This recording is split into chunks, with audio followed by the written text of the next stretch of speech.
अस्सलाम वालेकुम दोस्तों, मेरा नाम मोहम्मद शोएब है और आप देख रहे हैं क्रिकेट एक्स। इंडिया ने श्रीलंका को पौने 200 रन से हरा दिया है और man of the match David Padikkal हो चुके हैं। और मानस उदर ने बहुत ही अच्छी शानदार जानदार किस्म की बॉलिंग की है। जो सना भाई के फेवरेट है वो फीके नजर आए हैं। मैं पहले ही कह रहा था कि सना भाई नहीं ना साइड लाओ तो जेडी साइड लाते हो ना तो साइड बह जाती है। खैर इस सारी सिचुएशन के बाद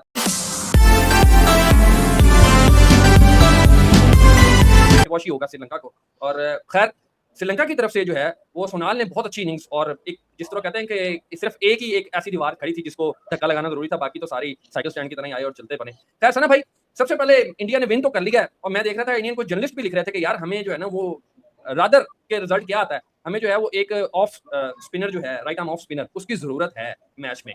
तो आपको भी लगता है, पहले चर्चा कर लेते हैं इसके ऊपर कि टीम ओवरऑल परफॉर्मेंस 78 ओवर खेल जाना श्रीलंका का दूसरी इनिंग्स के अंदर। शोएब भाई, श्रीलंका की टीम है, कोई गज्जू माते की टीम थोड़ी है यार। नहीं, असली तो नहीं खेलते ना यार, 80-50 ओवर भी नहीं खेलते सेकंड इनिंग्स में। आप पिछले 10 इनिंग्स उठा के देख लें, पाकिस्तान ने 60 ओवर से ऊपर नहीं खेला हुआ एक भी मैच। यार हमारे साथ मैच थोड़ी है, श्रीलंका के साथ मैच अपने घर में खेल रहे हैं। नहीं, हम श्रीलंका को कम से कम हम तो अपने आप को तो श्रीलंका से कंपेयर कर सकते हैं कि श्रीलंका ने भी नहीं करना। नहीं, अभी पाकिस्तान का जो मैच अभी शुरू होने वाला है एक्चुअली में, जब होगा उस पर फिर बात करेंगे। अभी इंडिया श्रीलंका का मैच उस पर रहते हैं। पाकिस्तान अभी जीता तो है ना वेस्ट इंडीज से, चले आई होप कि अभी आगाज थोड़ा बेहतर हो पाए। लेकिन श्रीलंका ने इतना खेल लिया, ठीक है, आप क्या मान लेते हैं। लेकिन श्रीलंका, आपको पता है शायद लोग भूल गए होंगे, गाल इनका ग्राउंड है, ये हॉन्टिंग ग्राउंड कहलाता है श्रीलंका का। ये जिसको फंसाते थे इधर फंसाते थे। और इंटरेस्टिंग बात ये है कि ये इंडिया की 6th कंसेक्यूटिव विन है अगेंस्ट श्रीलंका इन श्रीलंका। 2015 में पहला मैच हारे थे, उसके बाद 2 जीते, उस बाद 17 में जीते और अब ये जीते। 6 लगातार मैच श्रीलंका के अंदर इंडिया जीत गया है। ये 165 रन से जो विन है ना, बड़ी विन है। बट मुझे लगता है जीत होती है। मुझे लगता है कि इंडिया इससे बड़े मार्जिन से भी जीत सकता था। बीच में जाहिर फ्लो भी टूटता रहा और बाकी सब मैटर भी हुए। बाकी मानस उदर ने ऑफ कोर्स बड़ी अच्छी बॉलिंग की है, उसका दूसरा सिक्सर भी हो गया हुआ है, 10 डेला भी हो गया। He is a third bowler who got 10 wicket in a match in Galle after Harbhajan Singh and Ashwin. Harbhajan ने 153 रन दिए थे, रविचंद्रन अश्विन ने 163 रन दिए थे, इन्होंने मेरे ख्याल 130-31 रन दिए हैं। 10 विकेट लिए पहले मैच में, 7 विकेट्स हैं जो अफगानिस्तान के साथ खेले, टोटल 2 मैचेस में 17 हैं। और बात अब करें कुलदीप यादव की कि वो बहुत फीके नजर आए। मैं अभी भी I will go with Kuldeep Yadav, मेरा फेवरेट बॉलर है, वो बड़ा तगड़ा बॉलर है। लेकिन शोएब भाई पता क्या होता है, थोड़ा देखिए वो अभी वापस आया है। वो टीम इंडिया का हिस्सा होता था, उसको निकाला, कभी वनडे फिर T20 फिर टेस्ट, ऊपर नीचे वाला मामला रहा है। तो किसी भी बड़े खिलाड़ी का ना मोराल नीचे गिरता है उससे। और दूसरा आप देखें ना, एक नया लड़का है, कल का बच्चा मानस उदर, ऑल द वे बहुत अच्छा बॉलर है। आपको याद होगा ये पाकिस्तान जो 2023 में एशिया कप जीता था, ये उसमें भी खेला था, इंडिया टीम का हिस्सा था, ये था। और सही सदरसन थे और बाकी सब इनके वो जो कुछ प्लेयर हैं वो थे, पराग भी था if I am not wrong. तो ये भी कल अब देखे ना, उसने कितने ओवर किए, डबल ऑफ कुलदीप यादव। हाँ, सेकंड इनिंग में, ठीक है ना, नो डाउट विकेट्स भी वो ले रहा है और सब चीजें हैं। बात इत्तेमाद की होती है, उस पर भरोसा है और वो विकेट लेके भी दे रहा है।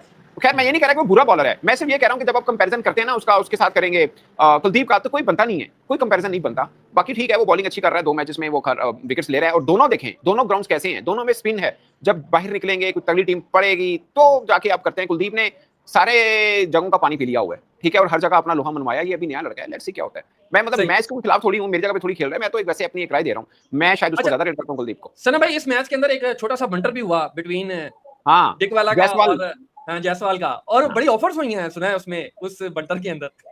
शोएब पता क्या है, वो 146 रन की पार्टनरशिप लगी ना पिछले इनिंग के अंदर भी, तो जाहिर है एक होता है तरीके के साथ डिफोकस करना, और वो हुआ।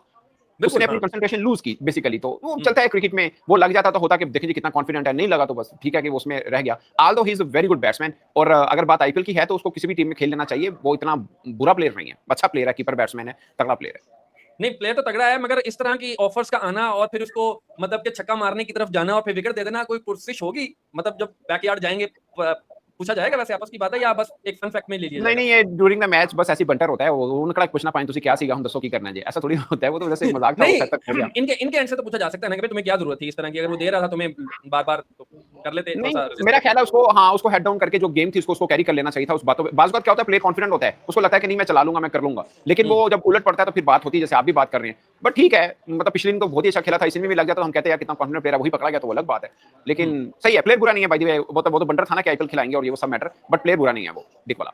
सही। अच्छा सना भाई, अब टेस्ट चैंपियनशिप के अंदर क्या सिचुएशन बन रही है? क्योंकि उधर से मैं देख रहा हूँ बांग्लादेश जीते जा रहा है, चौथे नंबर पे है। इधर से अभी राइट नाउ जो है वो इंडिया ने भी अपनी नाम जीत कर लिया है।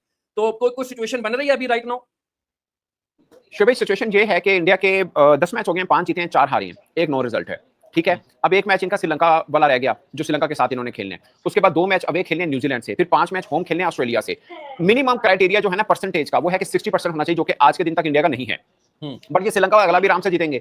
जो क्रूशल है ना, 2 अगली सीरीज हैं, एक न्यूजीलैंड में जाके न्यूजीलैंड को हराना, दूसरा ऑस्ट्रेलिया को अपने घर में हराना। इंडिया रेस से बाहर नहीं है, बट थोड़ी सी टफ सिचुएशन है। आपने बांग्लादेश की बात की है, बांग्लादेश की भी आगे सीरीज बड़ी इंटरेस्टिंग है। उन्होंने इंग्लैंड वेस्ट इंडीज के खिलाफ घर में खेलना है और अवे खेलना है साउथ अफ्रीका से, और एक मैच अभी उनका ऑस्ट्रेलिया से पड़ा भी है। वो ऑस्ट्रेलिया जो इस एक मैच से पहले 8 में से सिर्फ 1 हारा था, 7 जीता था, अब दूसरा वो 9 में से 2 हार गया, 1 इनसे वो हारे। सो ये कहानी है, इंटरेस्टिंग है, बट हर टीम ने अपने हिस्से के जीत के आगे पहुंचना है। आल दो इंडिया बहुत पीछे है, बट कोई टीम है जिसमें कैपेसिटी भी है ऑफ कोर्स इंडिया में, और उनका मेन जो ऑब्जेक्टिव है वो यही टेस्ट क्रिकेट है कि इसको हमने लेके ऊपर जाना है। सो थ्रो तो कर ही सकते हैं, मतलब कितने मैच, और 60% मिनिमम क्राइटेरिया कि आपकी 60% विन रेशो होनी चाहिए। ये नहीं है कि गारंटीड है, बट आप कम से कम रेस में रहते हैं, रेस में रहेंगे। हाँ, रेस में रहते हैं, ठीक है। आगे डिपेंड करेगा कि साउथ अफ्रीका और ऑस्ट्रेलिया का आगे कहानी क्या बनती है। ऑस्ट्रेलिया की भी बहुत टफ सीरीज है, बाई द वे उनकी इंडिया के साथ भी सीरीज है। सो इंडिया वहां से भी स्नैच कर सकते हैं अपने घर में। ऑस्ट्रेलिया के खिलाफ वो बहुत अच्छा खेलेगा बजाहिर लग रहा है, बट ऑस्ट्रेलिया भी उस तरह, ऑस्ट्रेलिया देखे ना हारा है बांग्लादेश से, उनके यहाँ काफी क्रिटिसिज्म हो रहा है, खासकर नंबर 3 की पोजीशन के ऊपर स्पेशली, ठीक है। रैनशॉ को भी अब इन्होंने बुलाया। सो मुझे लगता है कि आउट ऑफ द गेम नहीं है, बांग्लादेश के पास भी बेहतर है, बट उनको ये अपना मोमेंटम जारी रखना है। वो इसको कितना कैरी कर सकते हैं,